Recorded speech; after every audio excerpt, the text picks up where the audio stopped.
Deur die bokant van 'n detail in Revit te teken, kan ontwerpers duidelike en akkurate voorstellings van boukomponente skep. Hierdie stap is noodsaaklik vir die kommunikasie van ontwerpbedoeling en konstruksievereistes. Kies die detaillyn-instrument. Kry toegang tot die detaillyn-instrument vanaf die annotate-oortjie om jou detail te begin skep. Kies gepaste lyntipes. Kies lyntipes wat pas by die detail wat jy teken, soos stippellyne vir versteekte kenmerke of soliede lyne vir sigbare komponente. Teken met presisie, gebruik snap en roosterlyne om te verseker dat jou detaillyne akkuraat geplaas en in lyn gebring is met ander elemente.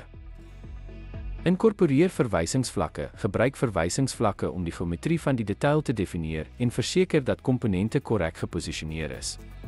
Annoteer die detail, voeg teksnotas of etikette by om spesifieke dele van die detail te verduidelik, soos materiaalspesifikasies of monteringsinstruksies. Hersien die detail, kontroleer die detail teen die algehele ontwerp om akkuraatheid en volledigheid te verseker en maak aanpassings indien nodig. Die skep van die bokant van 'n detail is noodsaaklik vir effektiwiteit kommunikasie in konstruksiedokumente. Deur hierdie stappe te volg, kan ontwerpers duidelike en insiggewende besonderhede produseer wat die konstruksieproses help.